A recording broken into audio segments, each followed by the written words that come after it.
भारत दुनिया का सबसे बड़ा लोकतंत्र।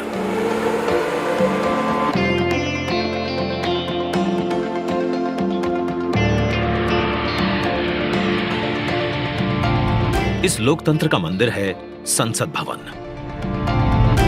जहां होती है जन जन की आकांक्षाओं पर चर्चा और देश के भविष्य की दिशा तय। मौजूदा संसद भवन को बनाया गया था 100 साल पहले। इन 100 सालों में आवश्यकताओं के अनुरूप इसे कई बार रिपेयर और रेनोवेट किया जा चुका है, पर अब पुरानी संरचना में सीटिंग क्षमता बढ़ाना मुमकिन नहीं, और ना ही मुमकिन है इंफ्रास्ट्रक्चर और टेक्नोलॉजी में सुधार कर उसे अपग्रेड करना। इसीलिए आज नया संसद भवन एक विकल्प नहीं, बल्कि 21वीं सदी के नए और आत्मनिर्भर भारत के लिए जरूरत बन गया है।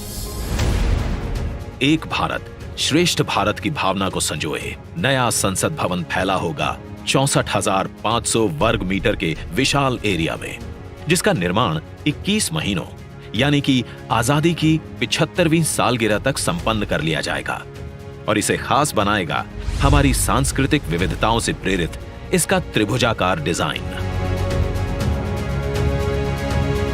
जिसे बेहतर स्पेस मैनेजमेंट के लिए भूकंपरोधी सिस्टम के मुताबिक Z और Z+ लेवल की सुरक्षा सुनिश्चित करने, इको फ्रेंडली ग्रीन कंस्ट्रक्शन से बिजली खपत को 30% तक कम करने और अगले 150 से ज्यादा सालों की जरूरतों पर खरा उतरने के लिए बनाया जाएगा।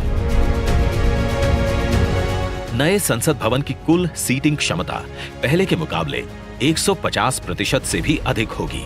मतलब अब लोकसभा कक्ष में 888, राज्यसभा कक्ष में 384, जबकि संयुक्त संसद अधिवेशन में 1272 सांसदों की सीटिंग क्षमता होगी।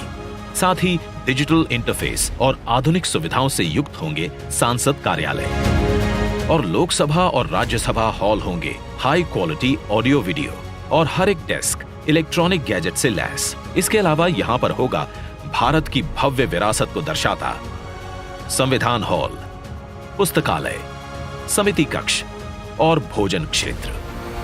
मतलब कि नया संसद भवन होगा 130 करोड़ देशवासियों की आशाओं को नई बुलंदियां देने वाला, हमारे देश के मजबूत लोकतंत्र को नए आयाम देने वाला, क्षेत्रीय कला, कौशल और कारीगरी की अद्भुत झलकियों को अपने कण कण में समाने वाला, और विशाल स्पेस और चेंबर्स से कहीं बढ़कर हमारे देश के विराट लोकतांत्रिक लक्ष्यों को साकार करने वाला। जैसे औपनिवेशिक काल के पुराने शहीद स्मारक के सामने हमने बनाया है नेशनल वॉर मेमोरियल, ठीक वैसे ही पुराने संसद भवन के सामने आज हम बनाने जा रहे हैं नए और आत्मनिर्भर भारत को समर्पित नया संसद भवन।